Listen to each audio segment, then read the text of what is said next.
It's July 8th, 2012. Dead plants.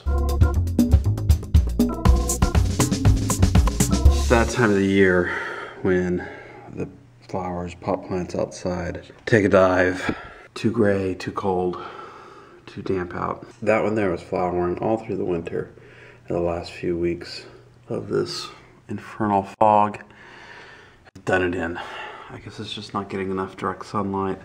It's too damp, so the water sits in the, soil and rots and all that kind of fun stuff. Hopefully a few of you guys will make it through. The calla lily's not doing too well either. It's very yellow, like it's got too much moisture. I've had callas out here before that literally rotted off where the soil is because they're just too damp. It's a hard balance because at the same time the wind blows so much it dries stuff out, so if you don't water some things, they get parched. Just sort of have to brave it for the next 6 weeks or so until we get back to reliable sunshine.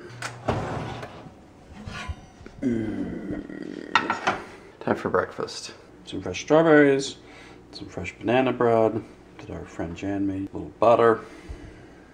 Can't go wrong, can you?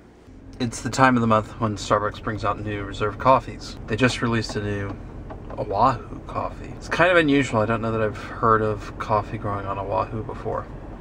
This is supposed to have the aroma of baker's chocolate and dried figs.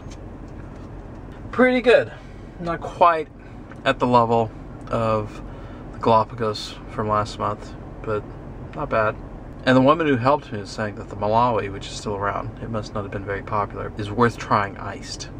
It's 58 degrees right now, according to the dashboard computer. I don't care what anyone says, that's cold. Well, cool anyway. And I'm just sort of driving around randomly because I've got the steering wheel heat on, I have got the seat heat on, I have got a hot cup of coffee, and I'm tired of being chilled, so I'm going to drive around for a few minutes. My husband is wonderful in many ways. He cleans the house every day, he does the laundry every week, he folds the laundry every week. Yeah, that's great. It makes my life very, very comfortable, and I'm grateful. So that preface sets up the fact that I'm about to say something not so nice. He does things that drives me a little crazy. Despite the fact that we've got hours and hours of new shows on the TiVo that we haven't watched before, when he folds clothes on Sunday night, he insists on watching reruns of The Amazing Race. And he's pissed at me for saying something. Understandably, because I'm shit. Right? Not responding.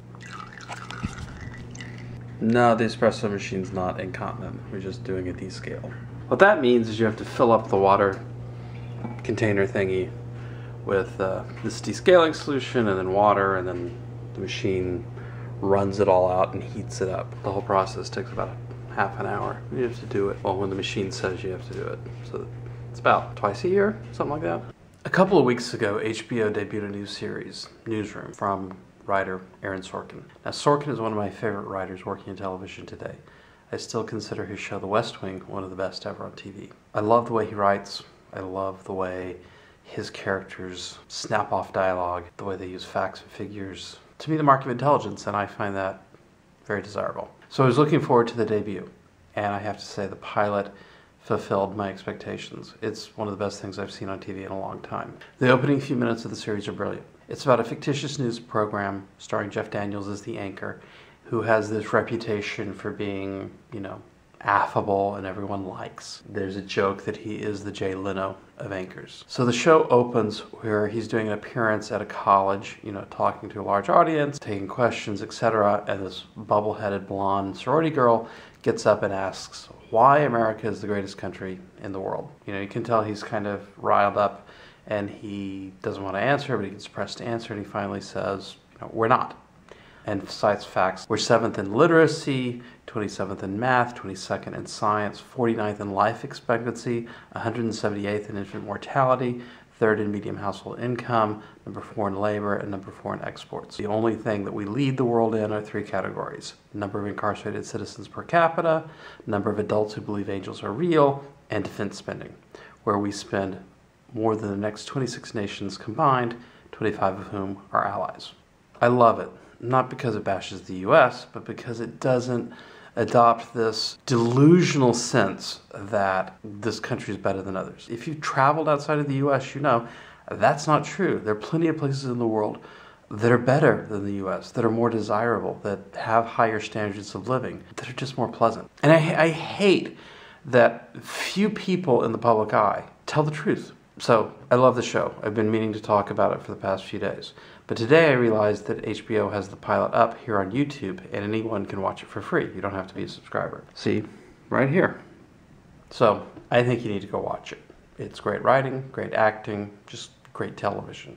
In fact, go watch it now. I'll put the link down below, and then come back here and tell me what you thought of it. Right? Yeah? You want your treat? You think they should go watch it too? Okay.